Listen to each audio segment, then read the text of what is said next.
everyone, it's Sarah from Sassy Reads, and I am bringing you some of the books that I read in 2017. And I know it's 2018, and I know you're probably like, why are you just now talking about these books? But it's because I'm late to the game, and life gets in the way, and I don't upload when I want to, but these are just my thoughts on these books. So, you know, you're on a booktube channel, so that means you probably love books and you love reading, so you want to find new books and my thoughts on books, so keep watching. First up, we're going to talk about Eileen by Otessa Moshfegh. I have no clue how to say her last name, and I'm very sorry. Even if I knew how, I'd still probably say it wrong because I'm not good with pronunciation sometimes. But I gave Eileen 4.75 stars.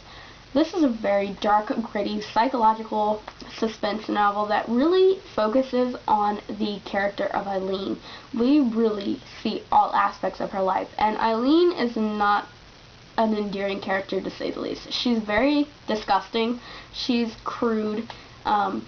She can make me feel very uncomfortable sometimes while reading, and I think a lot of readers may not like Eileen just because the character of Eileen herself is so off-putting, and that may be a real hindrance for very many people when it comes to enjoying this novel. But because I did not like Eileen, I think it made it so interesting to read such a horrible character, and while she's relaying this at a later point in her life. So, like, Eileen knows that she was a sucky person. Like, she's aware of her past and how she lived and how she did not even like her own self. And there was like a lot of self-loathing in Eileen's life, and you can totally tell because the way that she depicts and talks about herself totally comes off that way. It's fascinating. So I highly recommend it if you're a fan of psychological character studies. It's very interesting. I actually found out about Eileen from Katie from Chapter Stacks, and I'm totally happy that I decided to check it out based off of her recommendation because she was right. It's a very well done novel, and I highly recommend it. Next up, I have The Whisperer in Darkness by H.P. Lovecraft. This one I gave 4 stars. This one's a very kind of scary, creepy Lovecraftian story. It's kind of like an ode to Robert Bloch, who wrote Psycho. He's like, he was an understudy / apprentice of Lovecraft, and this is kind of like a dedication to him. It's an interesting tale, for sure. It was very creepy, and I read it at a rather quick pace for Lovecraft because I've kind of fallen out of love with him. But this is a solid Lovecraftian story, and I do recommend The Whisperer in Darkness. Am I even talking about the right story? I feel like I'm not. Or am I talking about The Haunter in the Dark? This is the problem with Lovecraft. Like, don't know what I'm talking about. Am I talking about the right one? I hope I am. If not, I gave it 4 stars, and I liked it. I have to write a review on it. There's so many of them in here. Some of them I've completely forgotten about. Some of them have stuck with me. It's just too much in my head. Then we have When I Am Through With You by Stephanie Cohen, which I gave 5 stars. This was fantastic. I have reviews for Eileen and When I'm Through With You, so I'll link those down below because you should go read them to, you know, have my full thoughts on them. But When I Am Through With You totally blew me away. I read Stephanie Cohen's other novel, The Smaller Evil, last year, and it shocked me. When I first read that book, I wasn't, like, blown away by it, but it had, like, this subtle, lurking hold on me, and the more I thought about it and when I was writing my review, I was like, man, this is a genius novel. And it kind of, like, hit me how well done it was and how well crafted Cohen focused that one specific aspect and following that character. And so when I'm Through With You follows a young boy, I think he's 17 or 18, and he's in charge of a hiking group, and they're going up the mountain. They have a chaperone teacher, and there's like 7 or 8 of them. Some of them are his girlfriend's twin brother, who he despises, an old childhood friend, and a couple of other people. And one of them he may or may not have feelings for, and he feels slightly guilty about it because, you know, he has this girlfriend. And something is inside of the forest that they're hiking in, and things do not go according to plan. Tensions are high, people are losing their minds, and It's really intense, and it's a YA psychological thriller. So it's a darker YA novel. I don't recommend it for younger readers because some of the content is very mature. But if you are a mature YA reader, you will probably love it. I highly recommend Stephanie Cohen. She is a hit or miss author, so you may not like her personally, but I love her. Next up, I have The Beguiled by Thomas Cullinan. My edition has this random white streak in it that was not there when I moved back home.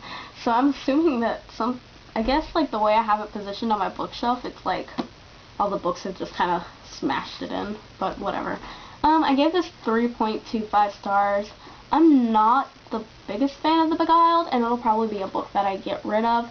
I was super excited for this because just the cover. I like the spine a lot, if I'm being honest, and I was like, ooh, a gothic Civil War novel. I'd never read a novel set in the Civil War, so I was like, ooh, this will be so interesting, and it's interesting. It follows the Miss Martha Farnsworth Seminary for Young Ladies in Louisiana? No, North Carolina, South Carolina. One of the Carolinas. One of the girls is from Louisiana, though. Her name's like Robichaux or something like that. Anyway, it follows a bunch of these girls and a civil Union soldier who ends up getting harmed, and I think it's Amelia. There's so many women, and yes, Amelia Dabney ends up saving him and bringing him to the house, and tensions get high. Things go wrong.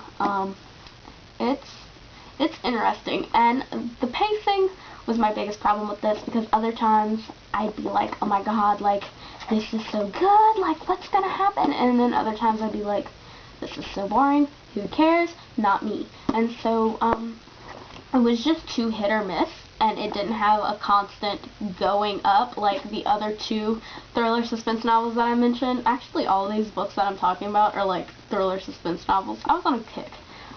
So this one was really disappointing. The ending was what I thought it was going to happen, so, I mean, it was kind of hinted at the beginning through, Maddie, their slave. I was like, oh, well, this is where it's going, and her chapters were the best, in my opinion. I really liked Maddie's point of view. I felt like she was giving me all kind of advice in life, and I was like, I like this woman. But, yeah, it's just, there was, like, so much drama, and, like, I'm here for the drama, I'm here for it, but at the same time, like, I feel like this could have been condensed. It was, like, it felt really long for a 300-page novel. It felt like 500 pages, so, yeah, just, I don't know if I'd recommend it. Haven't seen any of the movies, kind of don't want to see them, don't really care. I am middle of the road on it, 3.25 stars. Yeah, I'll probably end up getting rid of that one once I write a review for it. Next up, we have one of the books that made it to my favorites list. It is The Outsiders by S.E. Hinton. I love this story. It follows Pony Boy, and it looks at social classes and the war between the Socs and the Greasers, which Pony Boy's a greaser, and it tackles friendship and just being a young boy without a like a solid mother and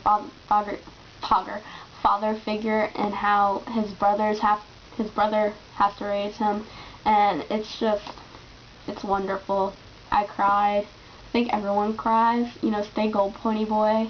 It's an emotional story, and I totally know why everyone loves this, and I was late to the game in picking it up, but I'm not late to it anymore, and I will totally recommend this. This will be a novel I have in my classroom. This will be a novel I recommend, and if I have to teach it, I'll be so excited for it because I have so much to say. I just love it. It was great, and I totally flew through it, and it was a wonderful novel.